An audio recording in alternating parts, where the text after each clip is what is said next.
wabarakatuh.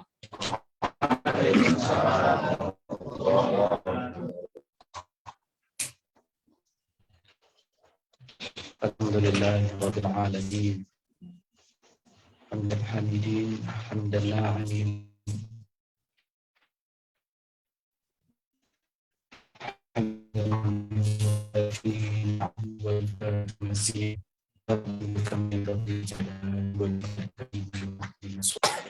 Wa ala ali sayyidina Muhammad.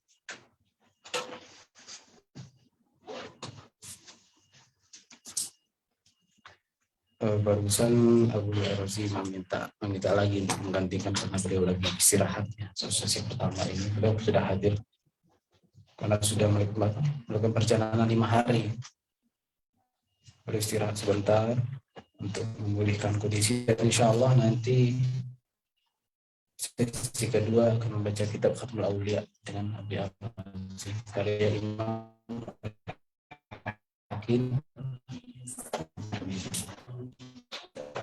Dan khulasat at-tasawuf Ariful Ma'arif ini sebetulnya juga sudah khatam tapi yang namanya hikmah itu dhalatul mu'min. Kadang hikmah itu kalau udah dipelajari kadang berserakan lagi, harus kita cari lagi. Kalau syairnya Ustaz Ali Wafa, fa'alam bi anna al-ilma bit-ta'allumi wal itqani wat tafahumi bil itqan. Jadi mengulang kitab itu mudzakarah supaya itqan. Jadi tidak hanya santapan otak saja yang mesti itqan, santapan qalbu pun harus diitqankan lagi, dimantapkan lagi. Alhamdulillahirabbil alamin. Kita sekarang membahas bab yang ke-30, al-bab ats-tsalathun fi tafasili akhlaqis sufiyah. Bab ke-30, Awariful Ma'arif, tentang rincian-rincian budi pekerti akhlak sufiyah. Kalau di kalangan kita Ahlus Sunnah wal Jamaah, kita sudah familiar dengan istilah sufiyah dan tidak ada yang alergi dengan istilah sufiyah karena tasawuf itu memang sudah bagian jati diri manusia semenjak dia dilahirkan. Jadi di beberapa majlis juga pernah disampaikan juga bahwa tasawuf itu bukan sebuah barang yang dibawakan oleh guru dari suatu tempat yang asing, dibawakan ke hadapan kita. Lalu kita merasa asing,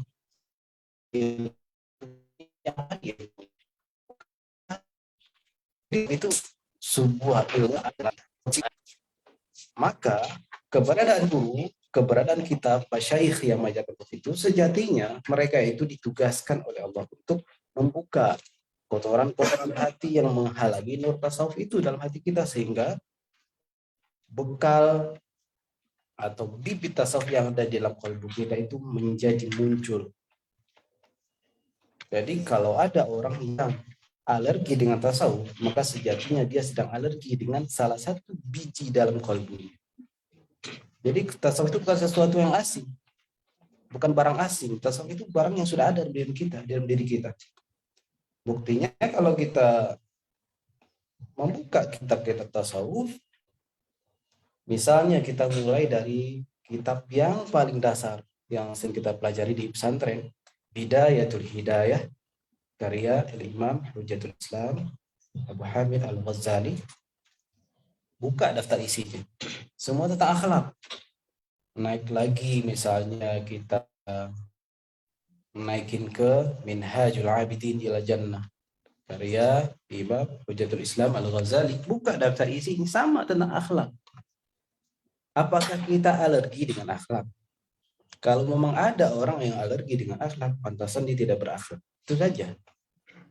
Meskipun dia ahli dalam berkalam, ahli dalam berucap, ahli dalam agama, tapi kalau dia tidak berakhlak, artinya dia lupa dengan jati diri, salah satu jati dirinya.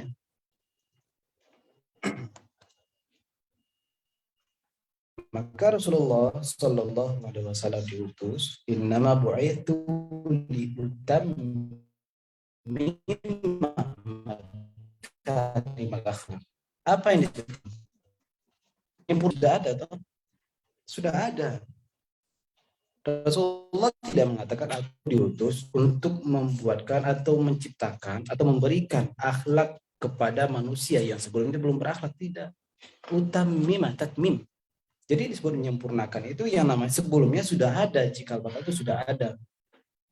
Nah, diberikanlah jatah oleh Rasulullah kepada umat beliau sebagai tambahan, sebagai bonus bagi kita yang selama ini hanya mengandalkan bibit itu saja, sesuai dengan kadar kita, umat manusia, umat yang maha biasa, bukan manusia yang luar biasa.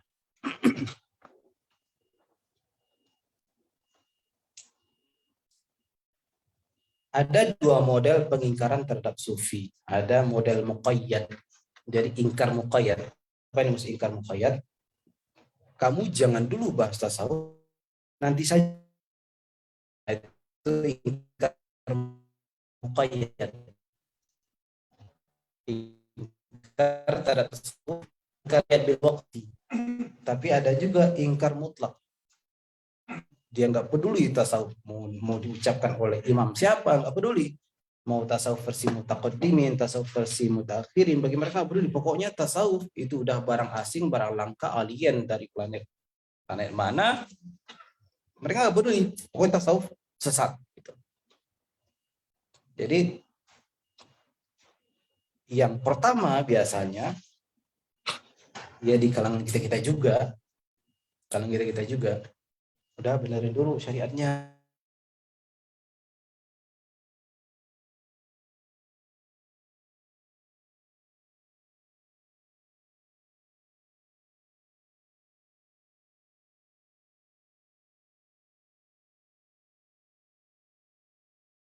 Kita diterima oleh Allah.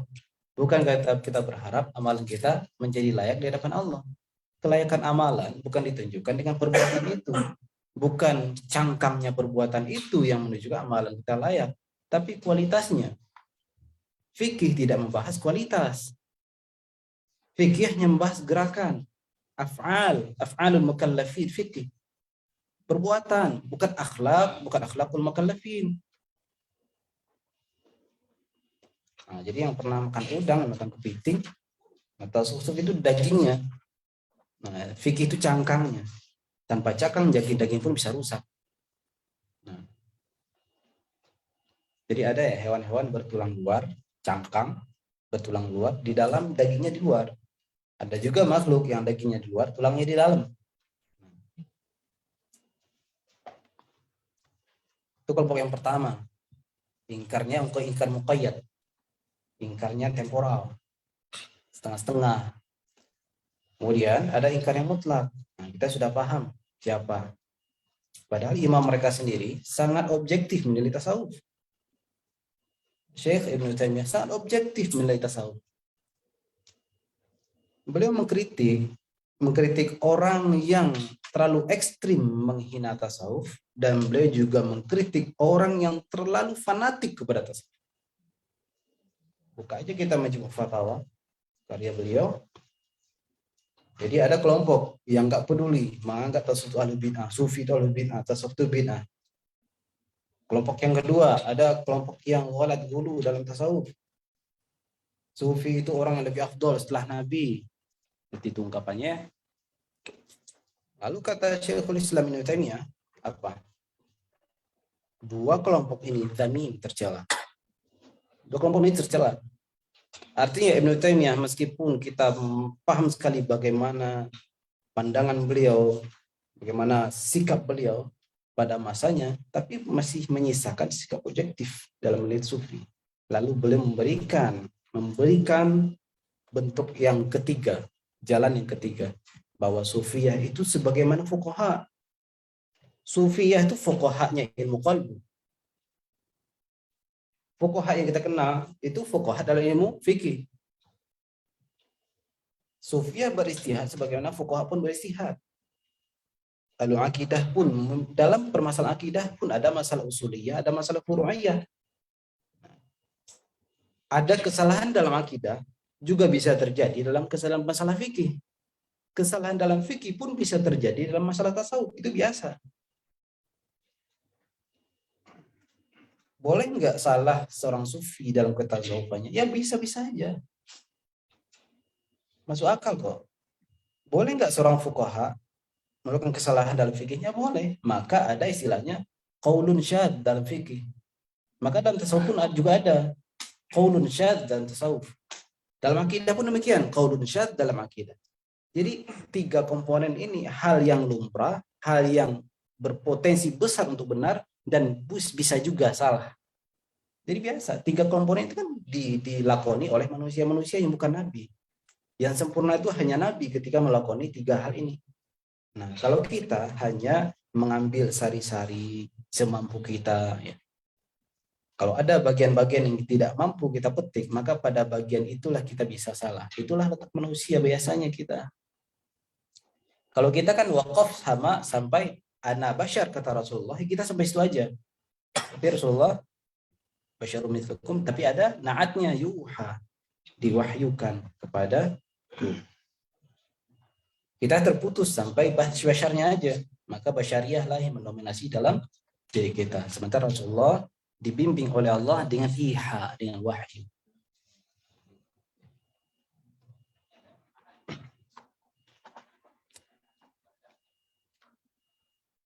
Kita bacakan Al-Fatihah kepada Imam As-Suhrawardi, penulis kitab Awariful Ma'arif. Lahu Al-Fatihah.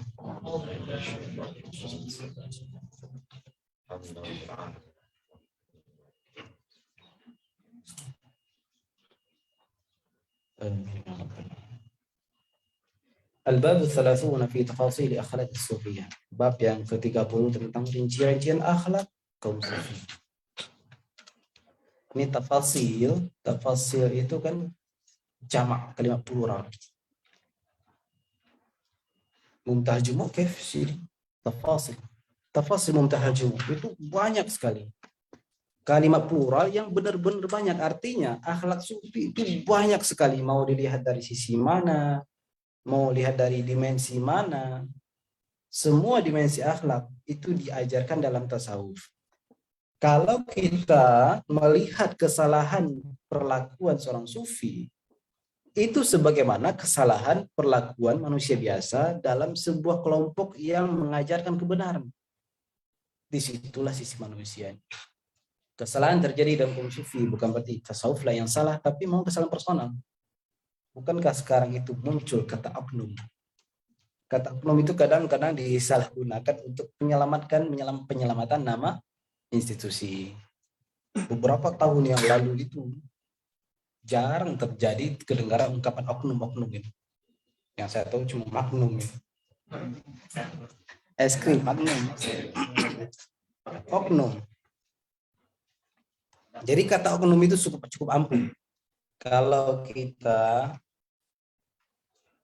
alergi dengan sebuah institusi, misalnya ada seseorang yang melakukan kesalahan di institusi itu, lalu institusi itu mengatakan oknum dari kelompok kita. Kita pasti nggak suka mendengar oknum. Udah, itu kan kelompok kalian, nggak usah pakai oknum lah. Tapi satu sisi kita senang kalau terjadi kesalahan itu dalam kelompok kita. Kita pun akan memanfaatkan kata oknum. Istilah tidak adilnya kita. Min ahsani akhlaqis sufiyati at-tawadhu'. Nah, di antara akhlak terbaiknya kaum sufi itulah ketawaduan. Nah, ini ungkapan tawadu, ungkapan yang paling mudah diucapkan tapi sulit dilakukan. Siapa yang memahami kita tawadu atau tidak? Kita yang tahu. Ternyata ketika kita tidak tawadu pun terkadang diri kita tidak mampu memonitornya, mengetahui kita sedang takabur. Kita juga kadang-kadang nggak tahu. Tergantung seberapa tebal hijab dalam hati kita, sehingga kita tidak paham bahwa kita sedang bertakabur. Wala yalbasul abdu lubsatan afdala min at-tawadu. Enggak ada pakaian lebih baik daripada ketawaduan. Mengapa ketawaduan disebut pakaian yang paling afdal? Karena ketika seorang tawadu, maka terjadilah hormon-hormon keseimbangan di dalam dirinya. Orang yang tidak tawadu, takabur, sebenarnya orang itu tertekan oleh sikapnya sendiri, maka dia akan mempertahankan sifatnya di hadapan orang. Dia akan capek. Dia akan tersiksa dengan takaburnya itu. Ada juga orang pun yang merasa merendahkan diri, merasa tidak pantas. Sebenarnya orang pun juga tersiksa. Tersiksa dalam keterpurukan. Maka tadi saya melihat teks bahwa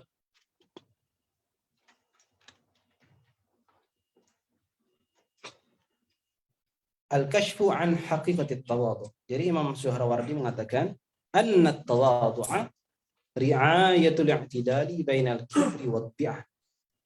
Saat ya. Mumpung ada orang Arab sini konfirmasi bahasa orang Arab. Akhta'tu fil qira'ah sahih. Menyingkap tentang hakikat tawadu, kata Imam Syuhrawardi. Sesungguhnya tawadu itu adalah menjaga keseimbangan antara meninggikan diri dan menjatuhkan diri. Anna tawadu'a ri'ayatul i'tidal bainal kibri wad-di'ah. Jadi ketawaduan itu mengajarkan kita supaya hidup seimbang. Ekualitas diri. Kita kalau naik kapal tidak seimbang, naik sampan tidak seimbang, muncul kepanikan. Naik rakit ke bumi, berenang-renang ke tepian. Tidak seimbang. Sebelah kanan ada teman kita yang gemuk, kebanyakan lemak. Akhirnya tenggelam sedikit. Kita yang bermadzhab diet sebelah kiri. Kalau rakitnya miring, panik. Kenapa? Karena tidak ada keseimbangan. Terkadang orang bangga dengan tidak seimbangan diri ini. Dia tidak sadar ketidakseimbangan itu membahayakan diri. Nah, maka berbahayalah kondisi orang yang meninggikan dirinya. Karena kenapa? Karena dia sedang tertekan. Jadi orang yang akulah, segala akulah, maka dia sebenarnya sedang tertekan. Ada kondisi yang dia jaga yang kalau bisa orang tidak melihat. Pokoknya saya harus jaga, saya nggak boleh jatuh. Orang yang mampu menyeimbangkan diri, dia akan ridho di situ. Mau Allah kondisikan, suatu kali muncul rasa lebih baik, dia cepat mengembalikan. Oh, ini bukan tempat saya, ini bukan hak saya untuk merasa lebih baik. Itu hanya hak Allah. Ketika dia merasa rendah, jatuh, dia pun merasa, oh tidak, Allah memotivasi diriku untuk terus bangkit. Maka disitulah setan tawadu bermain. Setan ketawaduan bermain. Nah ini lagi-lagi bisa saya ulang ya. Jadi setan itu bisa menggoda seseorang yang ingin tawadu. Tawadu kalau kita salah memahami dan salah menggunakannya membuat kita tidak bisa mencapai tujuannya. Kenapa? Karena kita merasa nggak pantas, selalu merasa nggak pantas. Akhirnya berhenti berjalan. Top ente kata setan tawadu. Yujad fi syamsi syaitan tawadu fi kulli makan.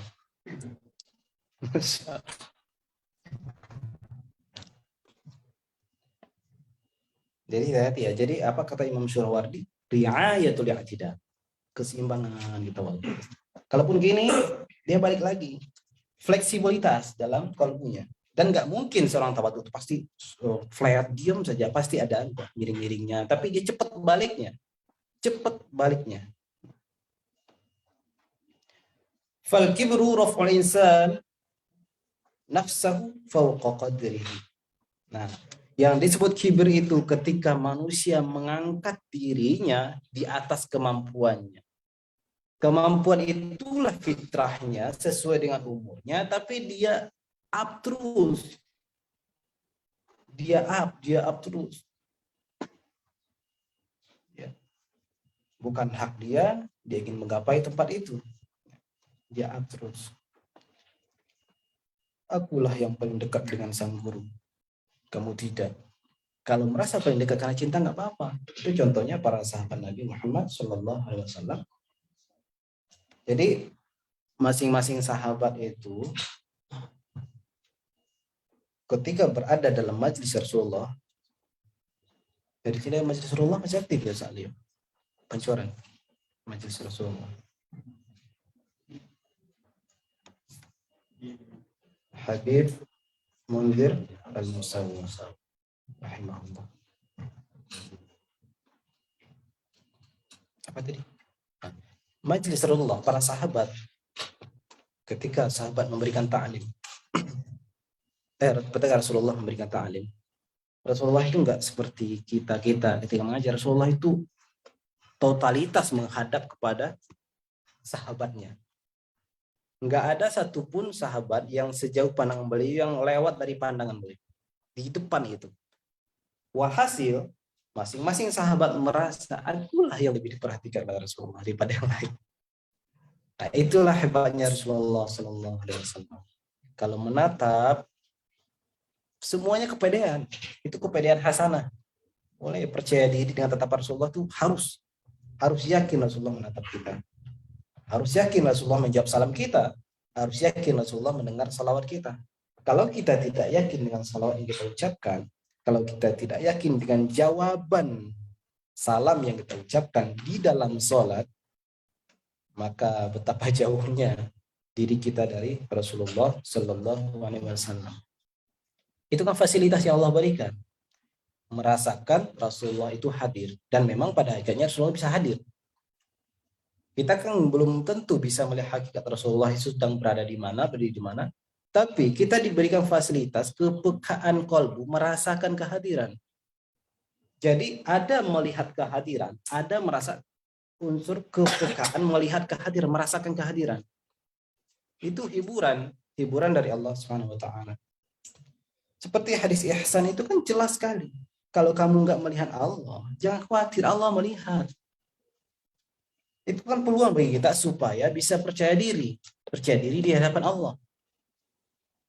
Coba kalau seandainya hadis itu Rasulullah hanya hentikan nih, sembahlah Allah seakan-akan kamu melihatmu. Selesai. Muncullah pertanyaan, kalau saya nggak melihat gimana? Saya melihat gimana? Pertanyaan itu nggak muncul kan sampai sekarang. Kalau saya nggak melihat kenapa? Gimana? Kan nggak pernah terdengar ungkapan kenapa saya melihat. Sekarang nggak bisa melihat. Mengapa ungkapan itu keluar? Sampai nggak keluar sampai sekarang? Karena sudah disambung oleh Rasulullah. Kalau kalian nggak melihat Allah gitu. Kalau kalian nggak melihat Allah, jangan khawatir, Allah melihat kalian. Gitu. Dihibur langsung oleh Rasulullah bahwa Allah menatap.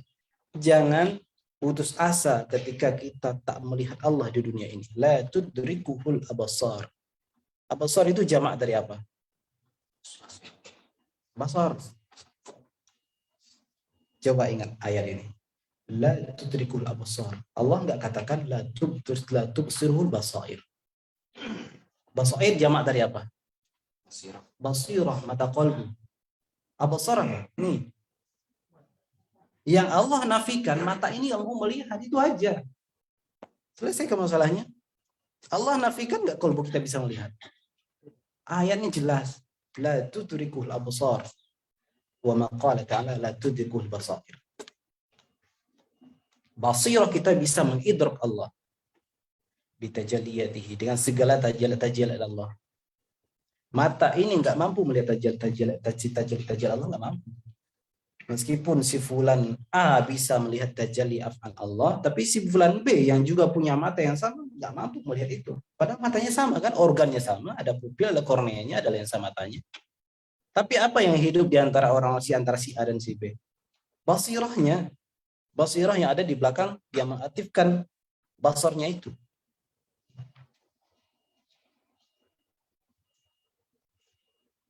Jadi sebenarnya tidak ada perbedaan pendapat juga antara hakikatnya antara Sayyidah Aisyah dengan Sayyiduna Abdullah bin Abbas tentang Nabi Muhammad apakah dulu melihat Allah ketika Mi'raj atau tidak.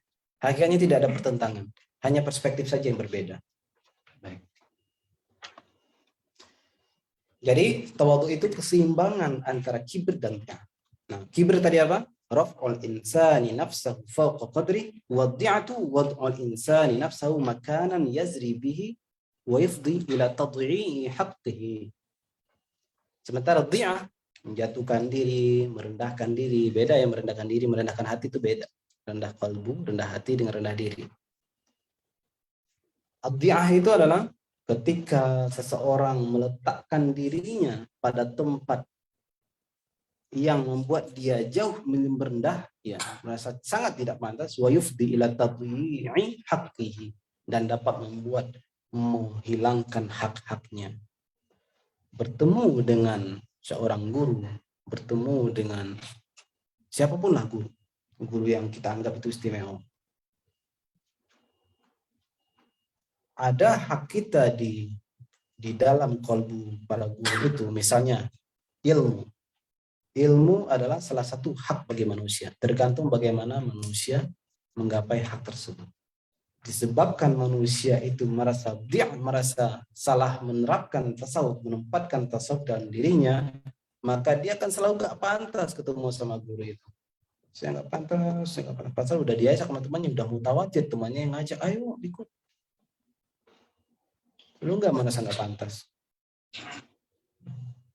Akhirnya apa? Hak yang semestinya dia dapat dari sang guru itu dia nggak jadi peroleh. Semestinya dia udah bertemu, akhirnya dia tidak jadi bertemu. Tadhi'u haqqihi.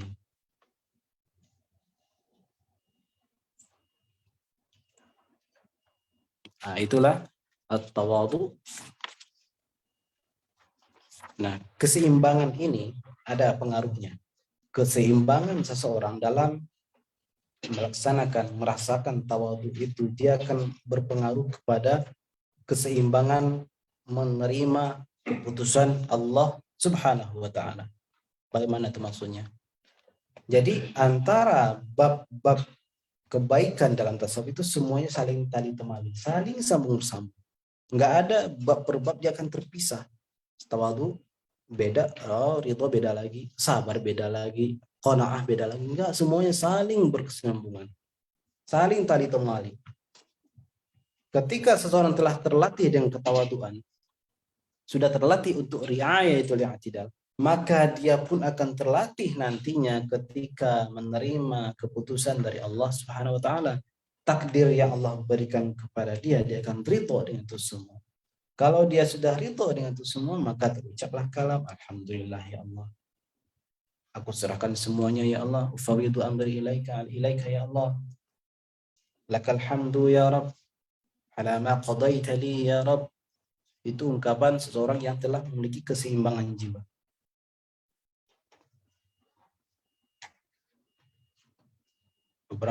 Beberapa hari lalu nggak salah. Jadi kita Syafi'iyah itu diajarkan untuk ridho. Bahkan semua mazhab lah. Ternyata fikih pun ada peluang-peluang tasawuf di dalam fikih. Contohnya doa kunut. Ini Syafi'iyah semua kan ya?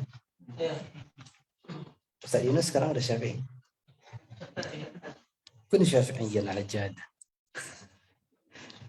Ustaz Yunus Hanafi sekarang udah menjadi Syafi'i. Alhamdulillah. Tasyafa ya sini.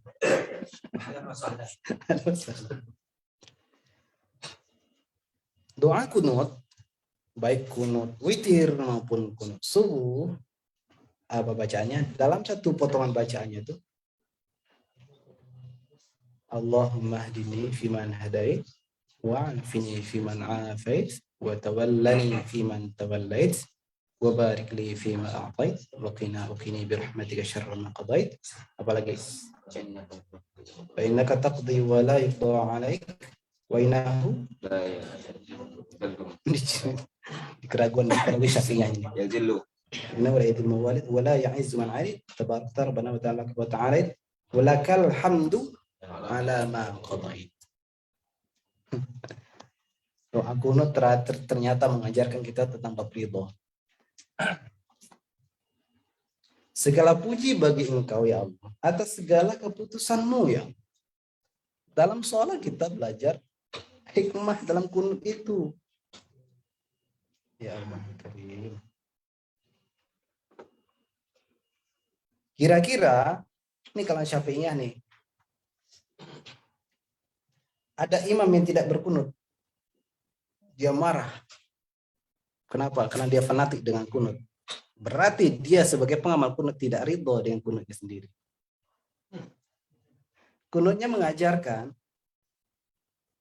ridho, segala puji bagi Allah atas apa yang Engkau putuskan ya Allah. Tapi sekarang imamnya tidak berkunut, dia protes, berarti nggak ridho gitu. Apalagi ini hanya masalah furu'iyah.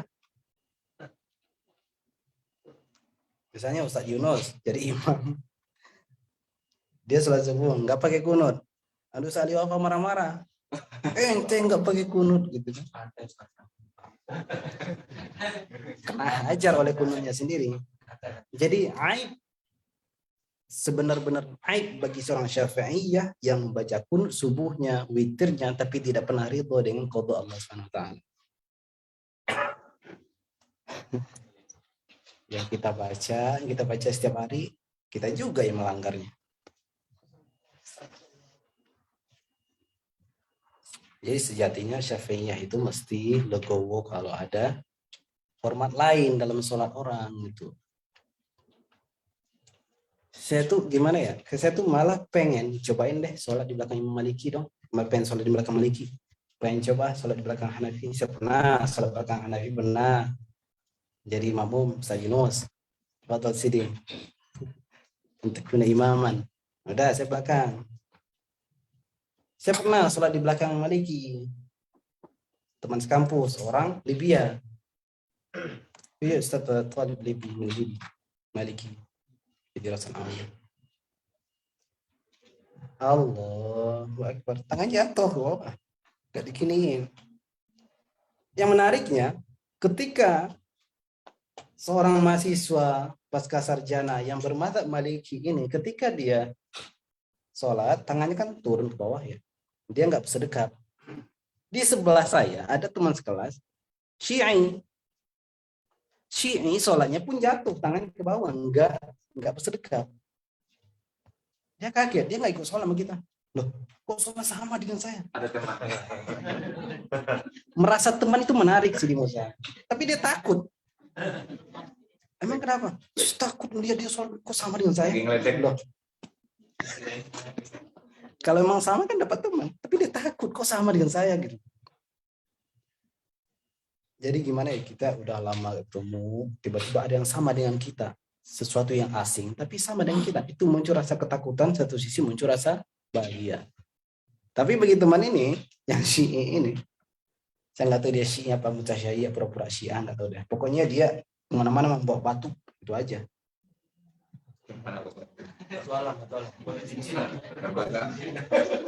Batu Karbala, tanah Karbala. Saya nggak batu ginjal aja.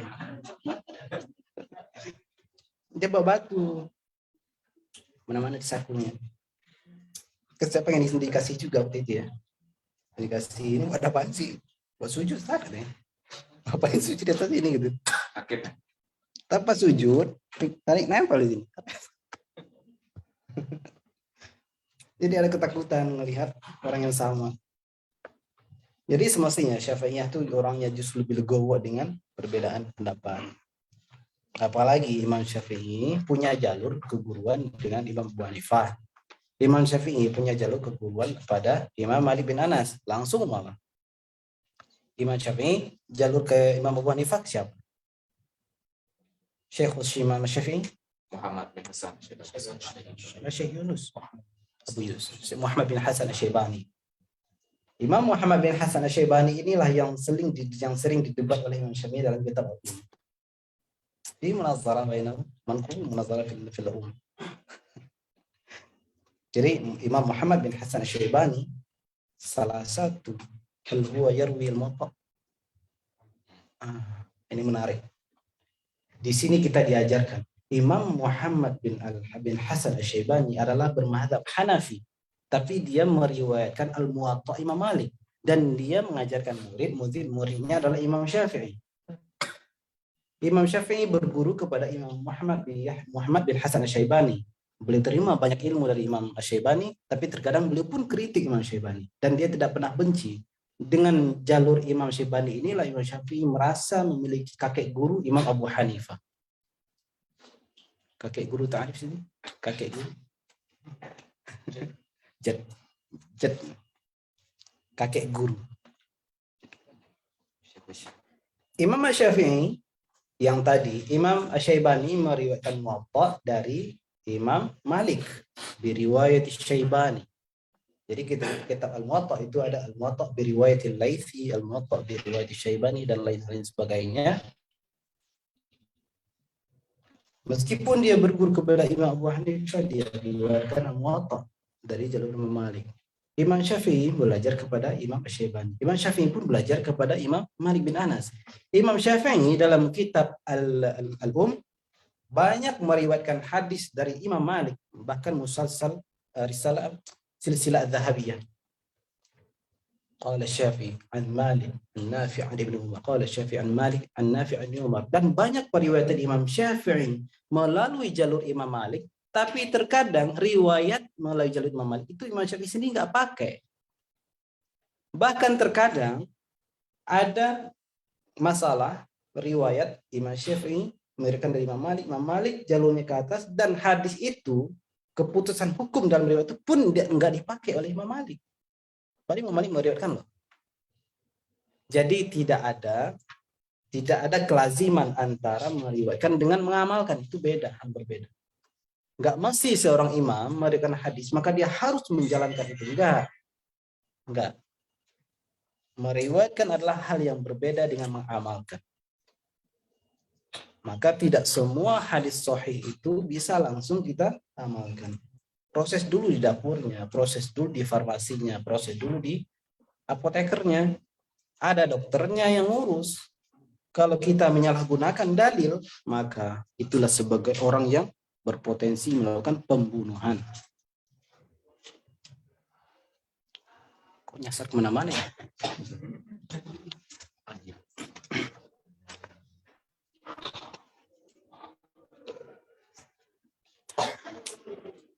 Wa idza rutahalat tawadu'u minal qalbi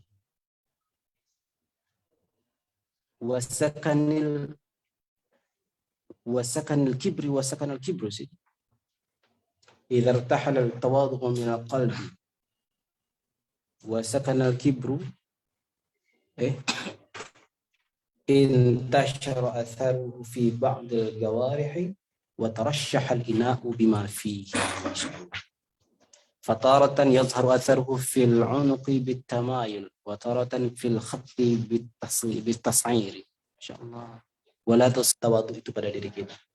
Karena sebagaimana tadi, dia itu menjaga keseimbangan, maka dia akan memberi pengaruh kepada fisik kita. Sama seperti Al-Fatihah. Al-Fatihah itu kan bab rohani, tapi ternyata kadang memberi pengaruh kepada fisik. Memberi pengaruh.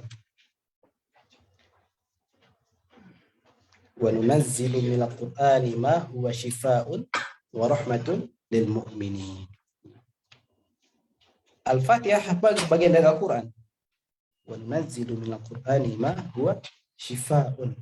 Al-Fatihah bagian dari Al-Qur'an. Al-Fatihah pun dengan izin Allah bisa menjadi syifa bahkan terhadap penyakit fisik. Tapi ingat, agama tetap memberikan celah. Ada wilayah-wilayah yang harus diberikan peran kepada ahlinya. Mau disebut nanti Tibbun Nabawi, mau disebut dengan Tibbul Rubi, Tibbul Asyawi, Tibbul Indonesi, Tibbul Syami. Apa sih yang disebut dengan Tibbun Nabawi? Apa Tibbun Nabawi itu sama dengan Ad-Dawa Nabawi? Tib itu aktivitas, bukan dawa Nabawi, bukan. Kalau dawa itu bendanya. Apa benda obat digunakan Nabi, maka itu pula lah bendanya. Harus itu. Tapi yang digunakan kalimatnya apa? At-tibb an-nabawi, pengobatan yang disebutkan dengan cara Nabi. Maksudnya bagaimana? Kalau sakit berobat, kalau banyak aktivitas istirahat, itu tibbun nabawi. Jadi seseorang kalau sakit nih sekarang, dia datang ke dokter, itu tibbun nabawi. Yang dipandang itu apa? Sakitnya berobatlah. Jadi bukan benda obat-obatannya, bukan. Maka Nabi memahami seandainya Nabi pun hidup sampai sekarang, maka Nabi pun akan mengakui dengan keberadaan obat-obat yang ada zaman sekarang. Selama halal. Jadi bukan soal bendanya. Nabi bilang habatus sauda. Nah, habatus sauda itu pengaruhnya bagus. Madu, bagus. Tapi apakah menafikan temulawak? Berarti temulawak nggak obat dong. Apakah menafikan kunyit? Apakah menafikan sambiloto? Bid'ah. Obat bid'ah. Jadi itu makna tibbun nabawi. Jadi kita itu sering terkecoh dengan lafaz kalimat yang dimaksudkan adalah aktivitasnya, kita fokus ke bendanya. Tib, tabib, atibba, fakultas kedokteran apa? Bukan ulum dawa. Ulum as-sihiyah. Tibbul qulub. Jadi pada jasmani. Maka seringlah kita lihat orang kok wajahnya cepat tua sih. Baru umurnya baru belasan tahun gitu kan. Ternyata ternyata memang ada masalah dalam keluarganya. Ada masalah. Ini bukan soal warna kulit, bukan. Bukan soal kulit. Ada orang yang hitam legam, tapi kelihatan mudanya. Ada orang yang putih, kelihatan pink-pink darahnya, kumairoknya padahal laki-laki. Kelihatan tua, padahal umurnya masih belasan tahun, seperti umur 20-an, seperti umur 30-an tahun. Ternyata ada masalah dalam keluarganya. Atau masalah dalam pola hidupnya. Jangan tuduh mulu, oh ada masalah keluarga ini, berantem mulu di rumah. Enggak, jangan dia begadang terus, enggak kenal tidur. Atau minumnya minyak goreng minum. Minyakan. 50-an tapi kok kayak muda gitu. Saya termasuk orang yang dituduh muda gitu.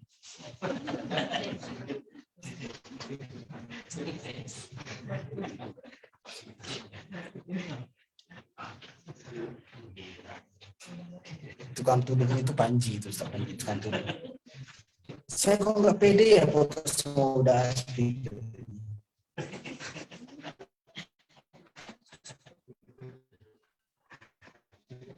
Saya dituduh jadi abang kan. Abang segituan. Masya Allah.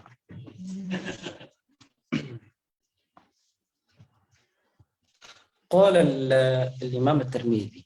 At-Tirmidzi ini siapa? At-Tirmidzi Al-Hakim. At-tawadhu ala darbayn. الأول أن يتواضع العبد لأمر الله ونهيه فإن النفس لطلب الراحة تتلهى عن أمره. Yang pertama itu, tawadhu itu ada dua.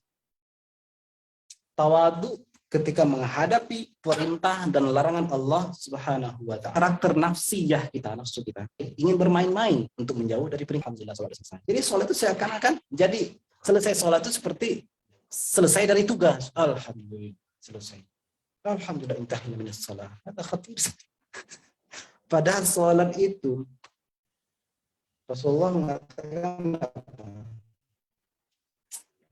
dijadikan sholat itu qurratu ain bagiku.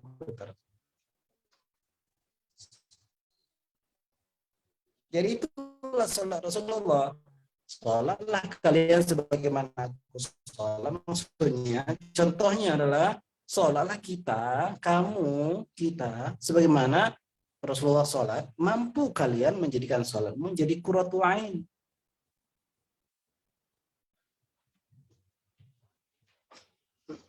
Alhamdulillah, selesai juga sholatnya. Kan dengan dirinya, maka dia akan sepi ketika salam. Nah, lagi-lagi nih, ungkapan yang mudah diucapkan tapi sulit dilakukan. Kita harus berlatih, maka wajar Abu Razi itu bilang, jujur aja, kita selama ini masih belajar sholat.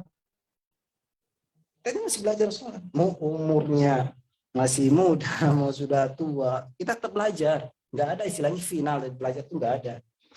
Dalam sholat kita belajar. Sebelum sholat kita belajar, dalam sholat kita belajar. Atau sampai sekarang kita belum mampu kan melihat ada surga depan kita di sholat. Rasulullah itu seakan-akan diperlihatkan surga di depan. Seakan-akannya Rasulullah itu beda dengan kita. Seakan-akannya kita itu ngayal. Seakan-akannya Rasulullah itu nisful hakiki. Entah jangan-jangan hakiki. Seakan-akan surga berada di hadapanku, kata Rasulullah ketika sholat. Sampai-sampai aku merasa ingin maju menggapainya. Lalu sesekali Allah bukakan, seakan-akan aku melihat neraka dan aku mundur dari tempat sholatku, kata Rasulullah. Saking menakutkannya neraka itu, makhluk Allah yang satu itu.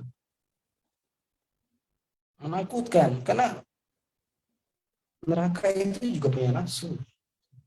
Neraka itu tidak hanya wadah mati, lalu kita dimasukkan dilempar-lempar begitu aja. Enggak, neraka itu juga minta korban.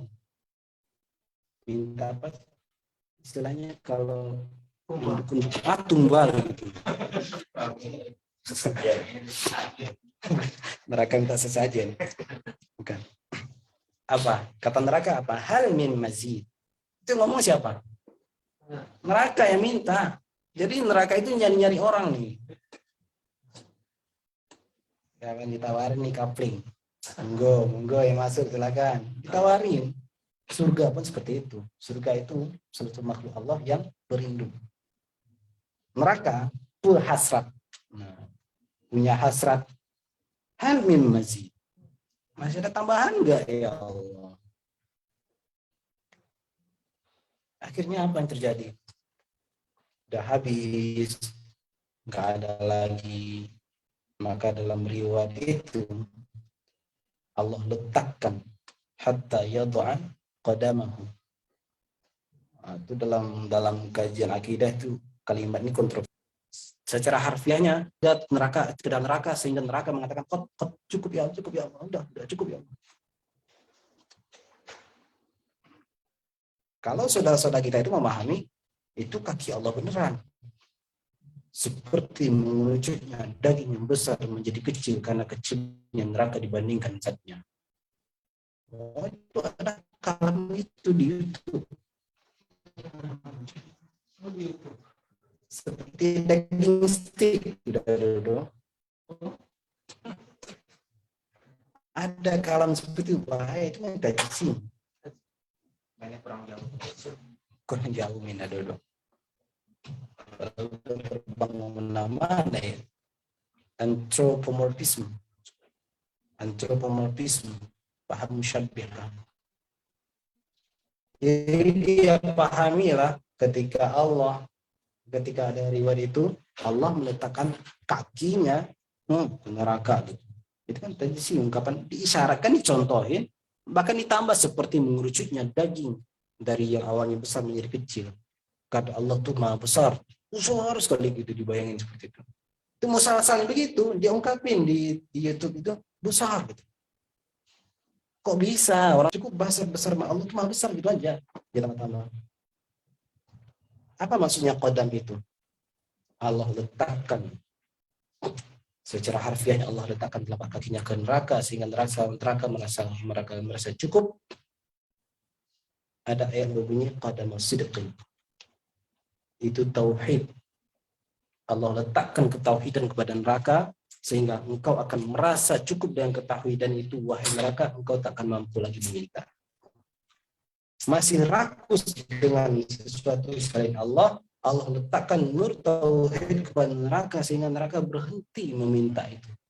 Hilanglah kerakusannya, selesai. Cukup ya Allah, cukup kalau tauhidnya udah selesai di situ.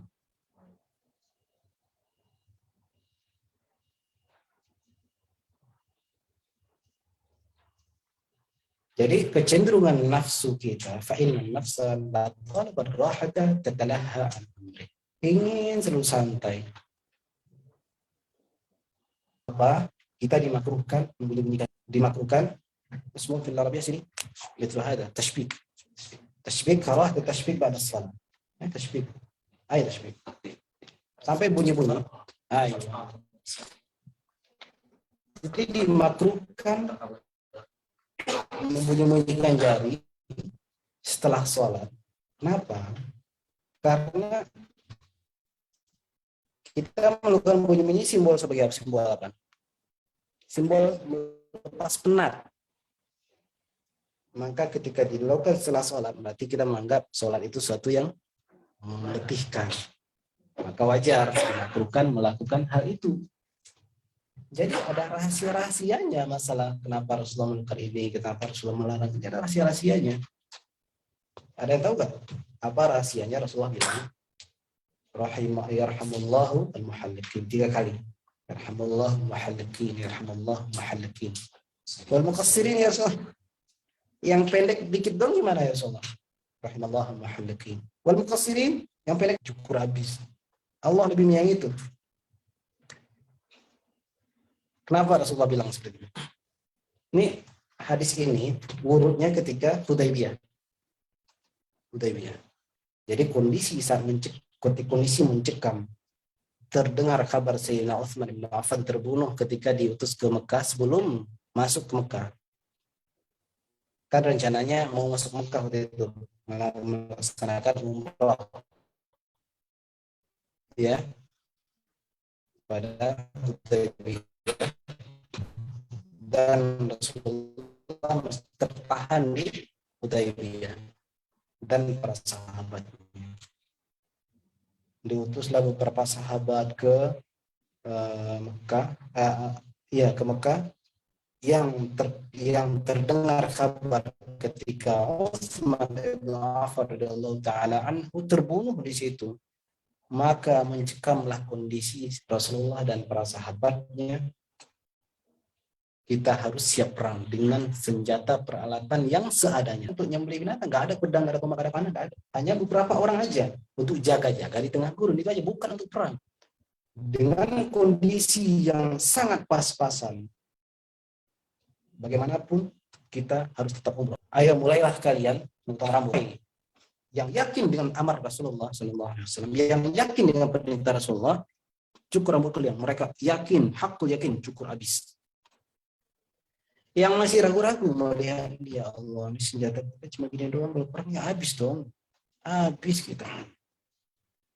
Jadi sambil kena ragu-ragu, cukup kita. Ada bener nggak ya, menang nggak ya, aman nggak ya, dikit aja. Makanya Rasulullah mengatakan Rasulullah prioritaskan doa tarahum kepada yang botak. Alhamdulillah udah yang botak sekarang.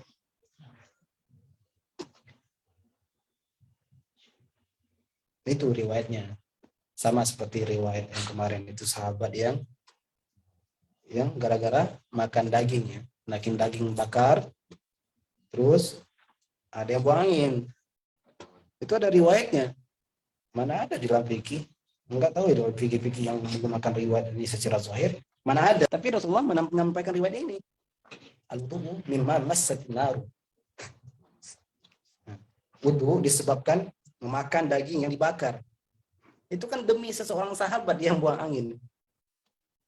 Menjaga perasaan itu Rasulullah SAW akhirnya menyuruh semuanya berwudu. Karena kalau dia buang angin, kalau dia doang yang berwudu ketahuan, ternyata yang kentut ya. Malu Masya Allah. Rasulullah yang latif, yang khabir, yang rauf, yang rahim itu merintahkan semua untuk berwudu. Kita melaksanakan sholat Isya. Akhirnya yang tadi buang angin aman. Boleh dipraktekin.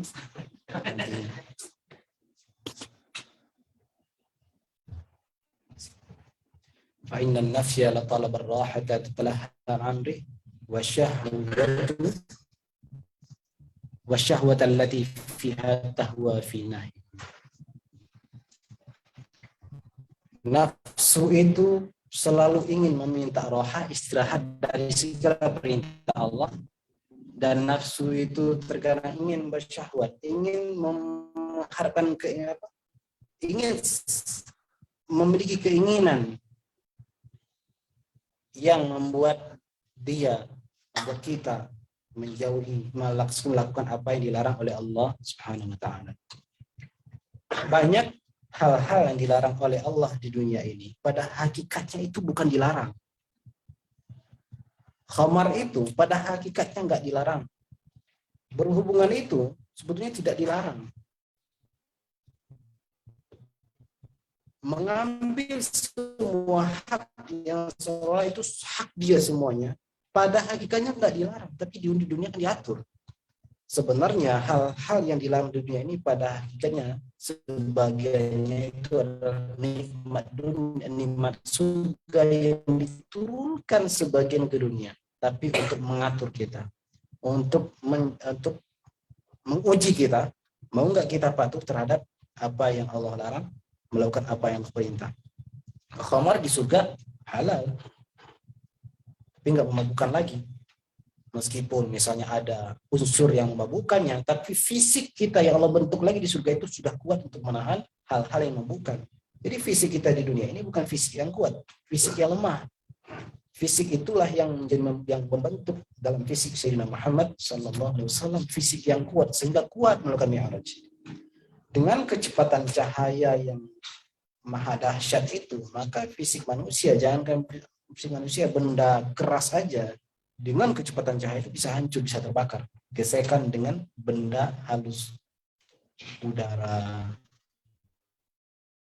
itu pasti akan terbakar. Tapi fisik yang Allah berikan kepada Sayyidina Muhammad, fisik yang buruk itu nggak terbakar Rasulullah Sallallahu Alaihi Wasallam.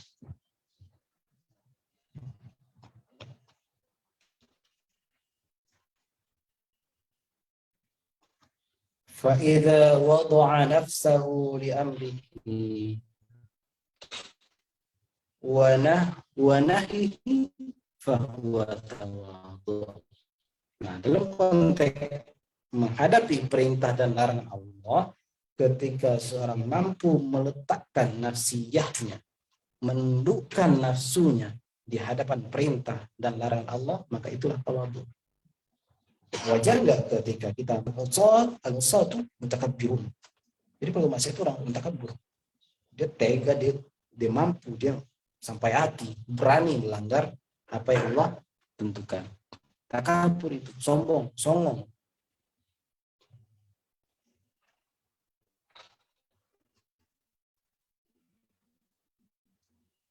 Jadi nafsiyah kita lah yang diatur.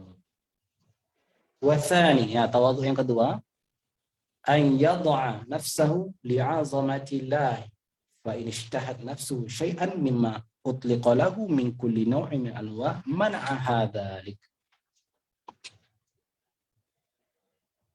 Jadi ketika berhadapan dengan keagungan Allah Subhanahu wa taala, sekiranya nafsunya sempat berhasrat kepada sesuatu yang telah diberikan kepada dia, dia cenderung untuk menolaknya, cenderung untuk menahannya, nggak mau larut di situ. Nah, jadi ketawaduan ketika menghadapi al-jah, nasabkah, ilmukah, itu kan fasilitas takabur semua. Bisa kita gunakan untuk takabur, bisa aja. Harta, apalagi pangkat, itu alat-alat fasilitas untuk takabur. Silakan, alatnya ada di tangan kok, tinggal silakan takabur. Jadi kalau seorang hamba diuji oleh hal-hal seperti ini ilmunya, jadi istilahnya ada ungkapan ini, ikhla min nafsika ana tawadhu'ata, gitu. tanggalkanlah dari dirimu keakuan, tanggalkanlah si ana itu dari dirimu, maka engkau akan menjadi tawadhu. Apa ana itu? Bahkan ana itu enggak cuma diri kita, al-ilmu wal amal. Jangan merasa kita berilmu, lebih banyak ilmunya. Jangan kita merasa lebih berilmu, lebih banyak beramalnya dibandingkan orang lain. Selama kita masih merasa kita lah yang lebih berilmu, padahal ilmu itu adalah pinjaman dari Allah Subhanahu wa taala, dan itu merupakan sifat yang qaimah bidzat Allah taala al-ilm. Kita pinjam itu, lalu kita berbangga diri dengan titipan itu.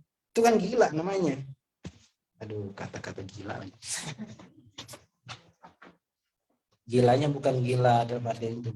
Gila loh gitu. Bukan Majnun ya. Menyalahi fitrah. Tanggalkan anak itu. Si anak itu ada si ilmunya, ada si amalnya, dan segala macam. Si anak itu berdasar dalam si anak. Ada yang nama si anak. Ada si anta. Si anak.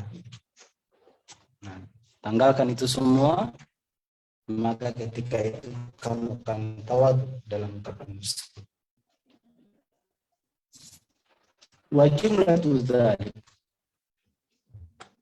an yatruka masyiatahu li masyiatillah. Ilmu yang Allah berikan, harta yang Allah berikan, semua kelebihan yang Allah berikan itu kan atas kehendak Allah SWT. Ketika Allah memberikan kepada kita semua apa aja fasilitas Allah berikan, apakah itu Allah jadikan supaya kamu bebas melakukannya? Enggak kan? Kita semua diuji. Janganlah kamu merika, jangan kamu mengira kamu akan ditinggalkan, dibiarkan mengucapkan kami telah beriman. Padahal mereka belum diuji. Wahum la yuftanun, diuji dulu. Ahasiban nasu an yutraku ay yaqulu amanna wa hum la yuftanun. Apakah mereka mengira akan dibiarkan itu saja mengatakan amanna wa hum la yuftanun? Jadi mau makom seseorang muslim pasti akan diuji. Makom seseorang mukmin akan diuji. Dan ternyata mukmin pun itu beriman lagi. Ya ayyuhalladzina amanu aminu. Jangan kita sudah beriman, berarti kita harus naik pangkat lagi nih. Enggak, di imannya dulu beresin lagi. Wahai orang-orang beriman, berimanlah. Nah, iman apa sih yang dimaksud?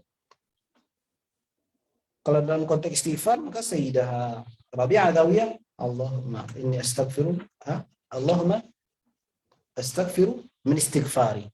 Allah meminta ampun kepada Allah dari istighfarku yang tadinya kacau balau, misalnya istighfar yang bukan karena azamah Allah Ta'ala. Istighfar dari istighfar. Taubah minat taubah. Fasilitas, ilmu fasilitas, harta, hubbus syahwat minan nisa'i wal banina wal qanatir wal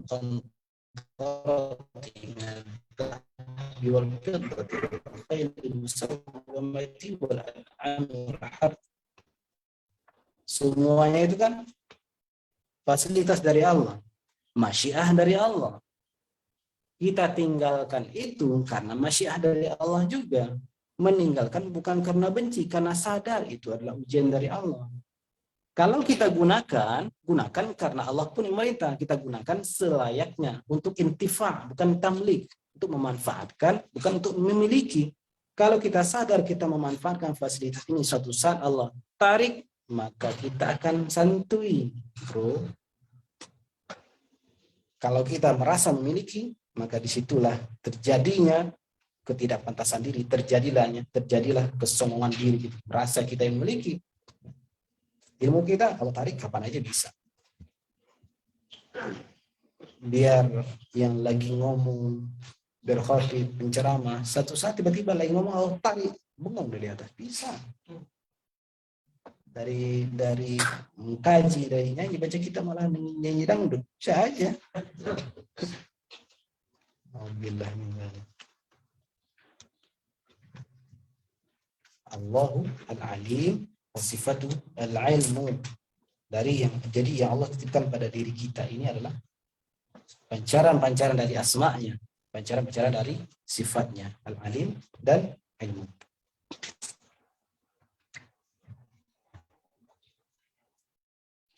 Jadi ternyata ada ya meninggalkan kehendak meninggalkan masya Allah untuk masya Allah, sama seperti Sayyidina Umar bin Khattab ketika akan berangkat ke Syam, ternyata terjadi wabah Syam, Sahis.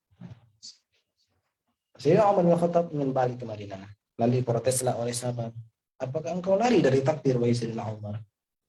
Tidak, kita pergi berpindah dari takdir ke takdir yang lain. Min qadarillah ila qadarillah. Masyah di masyah.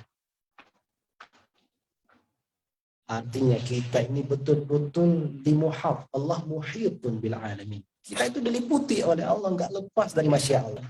Mau mati, sembunyi di mana? Bisa. Walau kunta fi burujin musyayyadah. Walau kuntum fi burujin musyayyadah. Mau kita mager diri di perangkas, tetap kita diliputi oleh Allah Subhanahu wa ta'ala.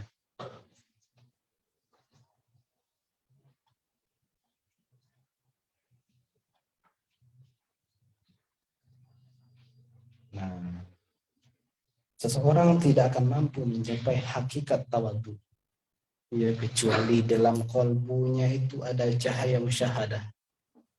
Musyahadah artinya apa? Dia menatap sesuatu meskipun dia tidak tatap secara dengan matanya, dia merasa menimang, oke lah, enggak musyahadah, muraqabah aja deh. Muraqabah ada yang lebih pantas dimaha besarkan, dia sadar diri kan itu, maka dia akan merasa tidak pantas untuk melakukan sifat-sifat yang digunakan oleh iblis ketika berhadapan dengan Sayyidina Adam alaihissalam. Apalagi ketika orang bermusyahadah dengan Allah Subhanahu wa ta'ala, ada cahaya musyahadah dalam hatinya. Ada cahaya musyahadah dalam hatinya. Tawadhu. Jadi tawadhu tadi artinya apa? Keseimbangan. Kestabilan diri. Tidak gelisah ketika Allah tarik itu hak Allah, bukan hak dia. Dan dia siap dengan segala ujian dari Allah Subhanahu wa ta'ala. Orang yang di dunia ini cenderung orang menghindari ujian.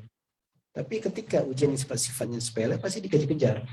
Marah malah ketika namanya tidak terdaftar dalam daftar penerimaan ujian, ujian akhir semester, malah dia mempertanyakan, bahkan labrak dosennya, japri dosennya, Pak, kenapa sih nama saya nggak ada? Coba kalau kita nggak pernah diuji Allah di dunia, japri dong Allah. Allah, kenapa sih nggak masuk ujian?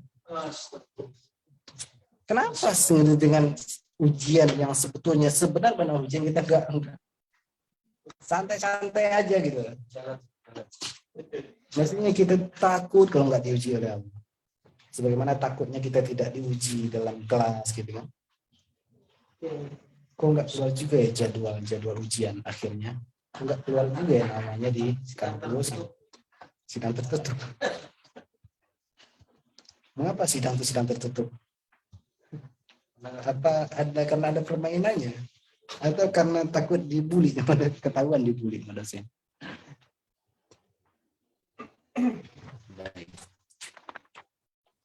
Ternyata pembahasan dan tawadhu ini banyak sekali. Nah, karena tadi dikatakan bahwa tawadhu itu akan mengarahkan, membuat seseorang stabil dalam menjalankan sifat-sifat yang lain. Itu akan memberi pengaruh kepada ridho tadi. Dia akan memberi pengaruh kepada sabarnya, memberikan imun kepada kesabarannya, sebagaimana tawadhu juga bisa memberikan imun kepada ridho, kepada ketentuan Allah Subhanahu wa ta'ala. Mengapa tadi dikatakan ciri seorang tawadhu itu ketika Allah perintah, ketika Allah larang, dia patuh. Karena ketika dia melanggar itu berarti dia memiliki unsur takabur dalam qalbunya. merasa lancang, memiliki sifat lancang di hadapan Allah Subhanahu wa taala. Maka dia akan mau menjalani itu semua. Ridho dia diperintah Allah, sabar dia meskipun harus banyak zikir yang dilaksanakan. Jadi terkadang kita diberikan zikir oleh guru, kok banyak amat sih? Wah, banyak amat. Belum lagi nanti zikir yang 490.000, zikir 77.000. Kadang mendengar 100 aja kita merasa langsung lemas. Salah 100 lemas. Alhamdulillah Buya Rozi punya rukhsahnya. Udah semampunya zikir Allahnya 40 kali aja. Tapi dihayati.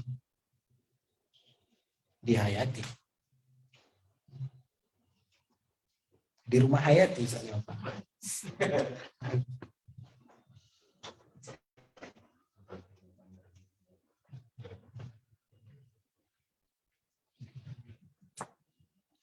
Kurikulum zikir itu pada hakikatnya yang dituju dalam aktivitas zikir dan kalimah itu apa? Kemauan kita berzikir itu sebenarnya yang dituju.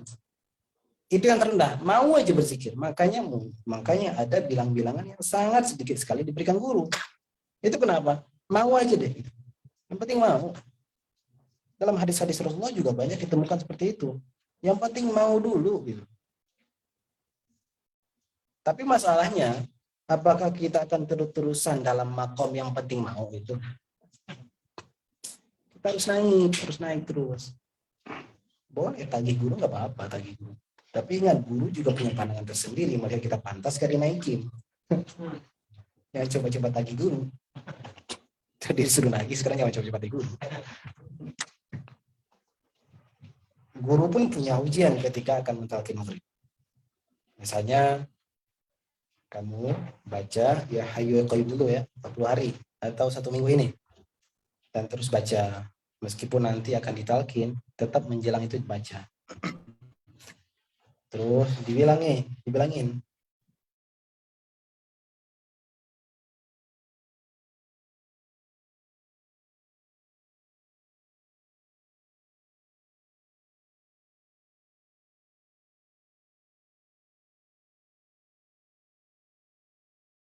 berkalam.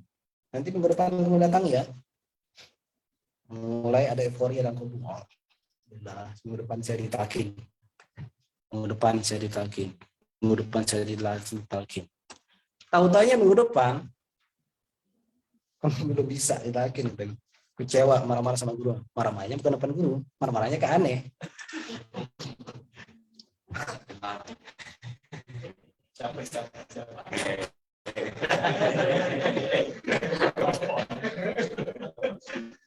Bukan marah kan, curhat gitu kan. Curhat.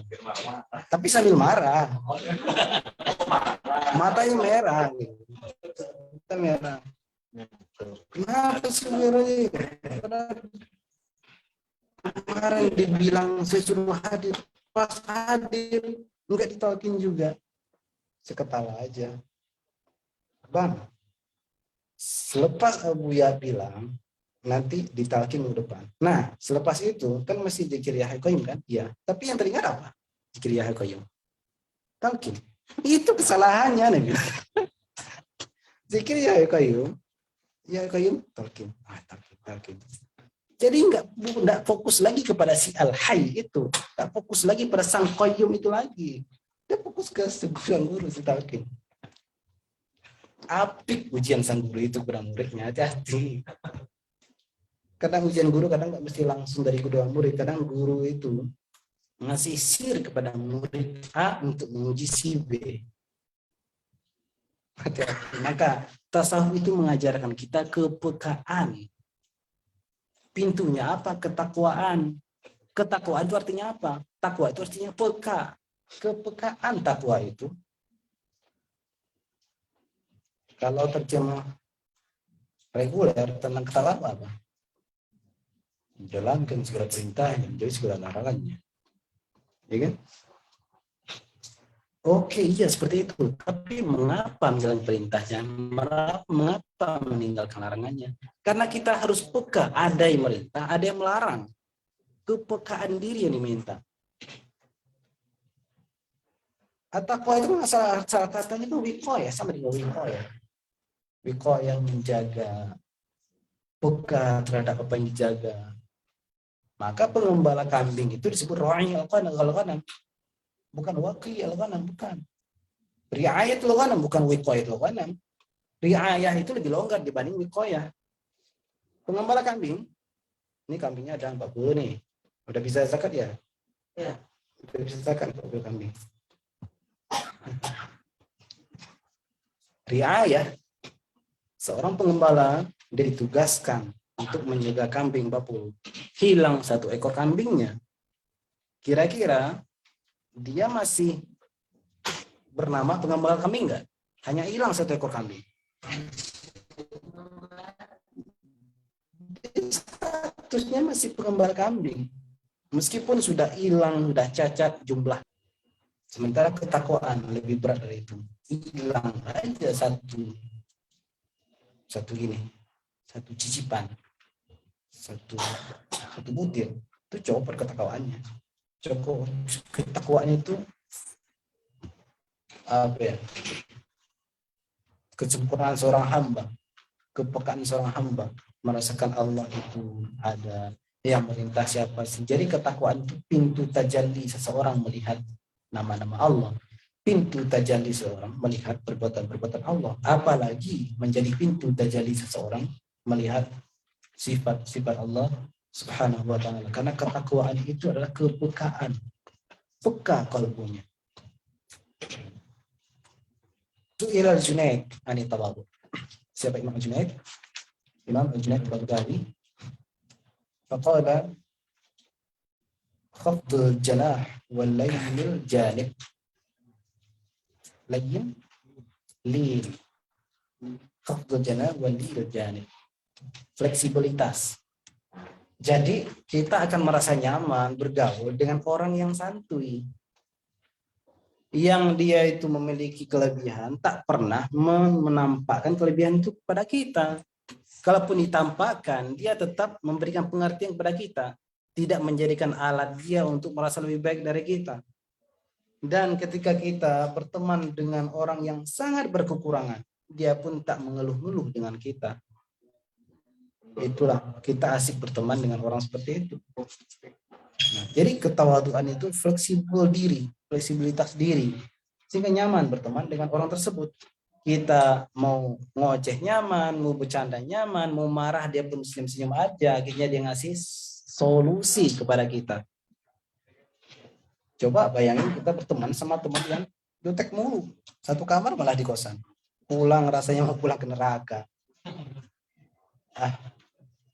Nih kita ngaji malam nih, jam 10, jam 9 mau pulang, antar dulu deh, dia masih bangun.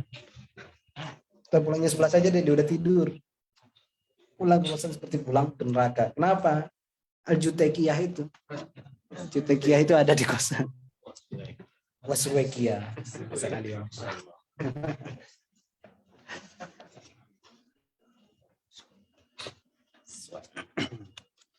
Nah, nyaman berteman dengan orang tawadu, maka Imam Abu Hafs mengatakan, man ahabba an yatawadu'a qalbuhu falyushib as-salihin. Falyashab as-salihin wal yaltazim bihurmatihim famin shiddati tawadu'ihim fi anfusihim yaqtadi bihim wa la yatakabbar. Yuqtada bihim wa la yatakabbar. Orang yang ingin tawadhu kalbunya, maka hendaklah dia berteman, berinteraksi, sering-sering berinteraksi dengan orang soleh. Soleh itu artinya apa? Orang yang pantas memantaskan sesuatu pada dirinya. Orang yang mampu menempatkan dirinya pada makomnya, itu orang yang soleh. Bukan orang yang sedikit ilmu, tapi seperti orang banyak ilmu. Tapi bukan seperti orang yang banyak ilmu, tapi pelit ilmu, itu bukan orang soleh. Ini saya seakan-akan ingat memori saya sendiri. Saya mendengar kata pelit itu karena ingat Biarozi. Maksudnya gini, saya tuh paling jarang mau duduk seperti ini. Meskipun dulu waktu aliyah itu tiap subuh, hampir setiap subuh saya ngasih kajian di masjid waktu aliyah, waktu pesantren. Tiap subuh saya ngasih kajian ke ibu. Ya tinggal baca kitab tetap di pesantren. Pesantren kan dari pagi sampai jam 2 atau sampai asar. Sorenya olahraga atau ngapain. Subuhnya ngaji di masjid. Bahannya kitab yang dipelajari di sekolah. Nah, sejak masuk kuliah itu merasa diri telah terwakili oleh teman-teman yang aktif. Akhirnya kita terlena dengan keberadaan mereka. Alhamdulillah sudah ada. Sehingga banyak yang minta khutbah. Saya oper lagi ke yang lain. Kamu ikut bayar. Selalu begitu. Nah ini kena juga dalam bab ini. Merasa nggak pantas. Padahal sedang kesurupan setan tabatu. Ya kan? Merasa nggak pantas. Ini orangnya alim-alim semua. Akhirnya dioper-oper ke dari kelas kan ke teman-teman. Atau ada dekan masjid ngubungin. Saya kasih nomor teman. Di sini kenapa saya sering suruh Biarozi ganti ini karena ya diancam Biarozi.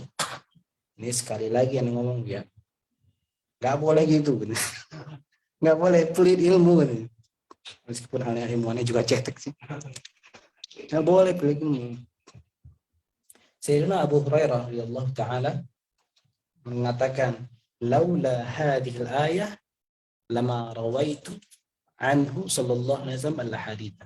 Kalau bukan karena satu ayat ini, aku tidak akan meriwayatkan hadis daripada Rasulullah. Aku simpan itu hadis buat diri saya sendiri. Apa ayatnya? Innal ladzina yaktumuna ma anzalallahu minal kitabi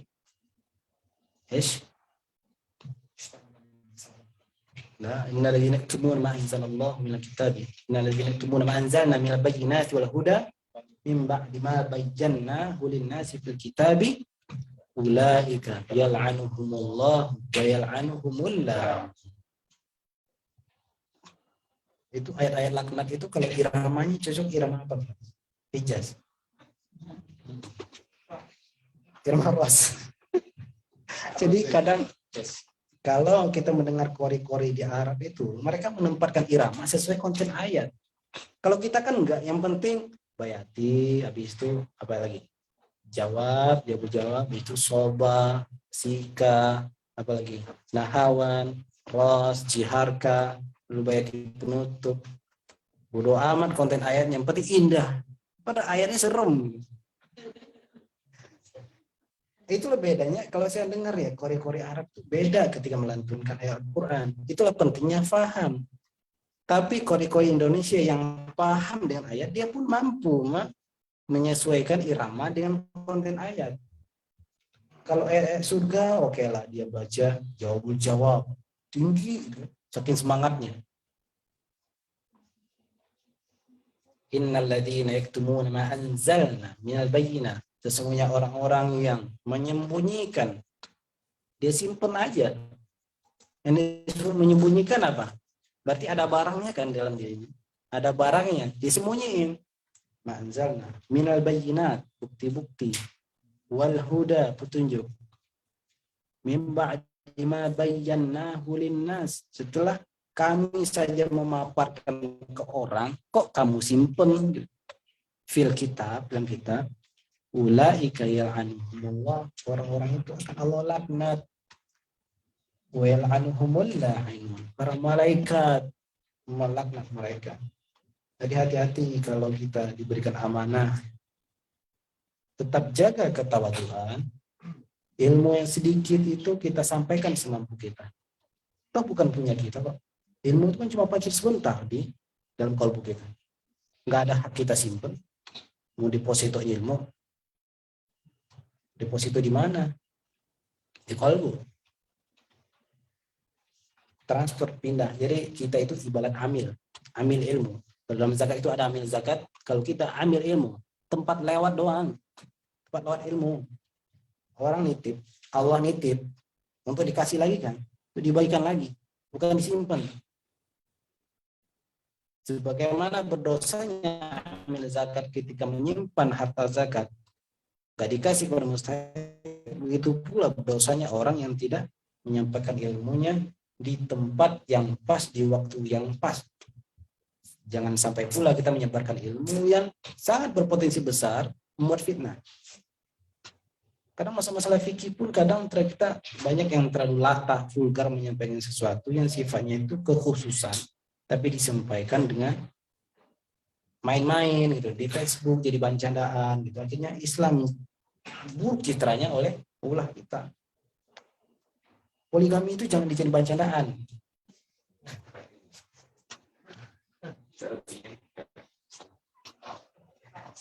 Saya ngomong itu Musa. Poligami itu jangan bahan candaan. Ada yang tersakiti yang kalam itu. Kita peka dong.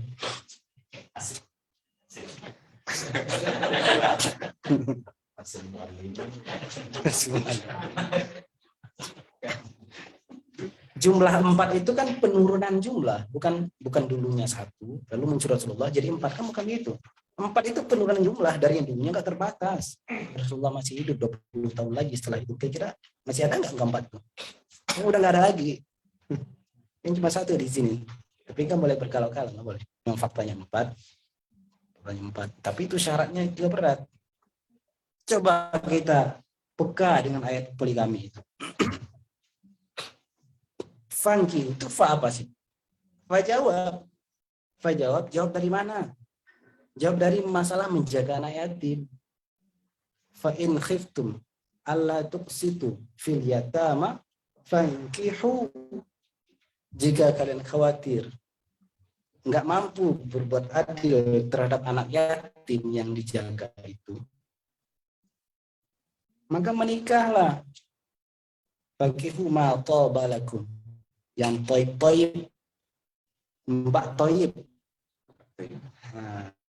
mbak toibah.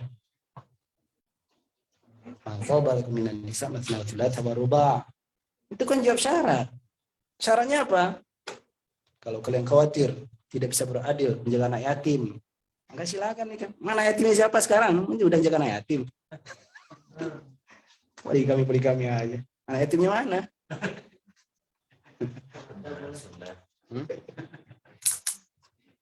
Kadang kalau muncul feminisme kayak gini,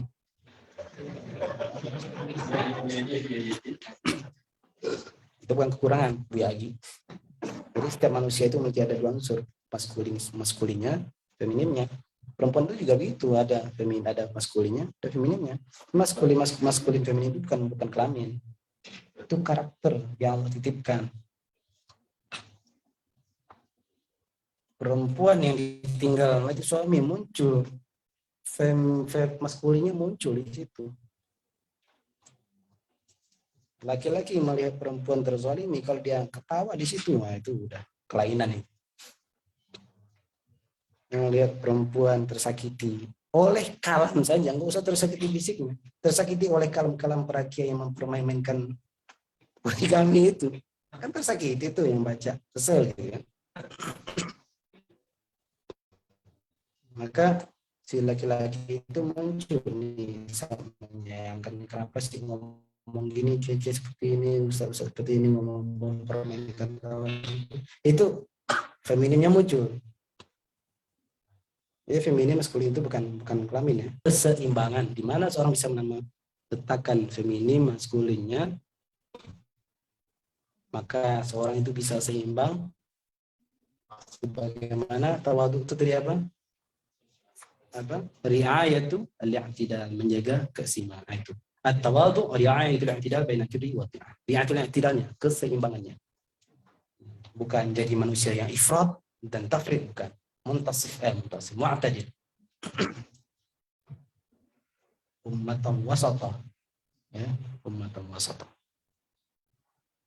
Baik. Jelas ini saya. Aktafi bihadzal qadar. Insyaallah setelah sholat maghrib kita lanjut dengan Buya Ar-Razi Hashim. Ya, saya ulang lagi, beliau tadi istirahat ya. Kalau yang menunggu-nunggu di online tadi, kenapa mana Buya Razi? Sudah 5 hari melakukan perjalanan dengan teman-teman di Ribat juga. dan di Al-Badar. Jadi diporsir betul tenaga beliau. Kita doakan beliau selalu sehat selalu. Jadi sekarang istirahat. Baik, kalau ada kata-kata yang tidak pada tempatnya, ungkapan-ungkapan yang online, Al-Fakir mohon dimaafkan. Wallahul muwaffiq. Assalamualaikum warahmatullahi wabarakatuh.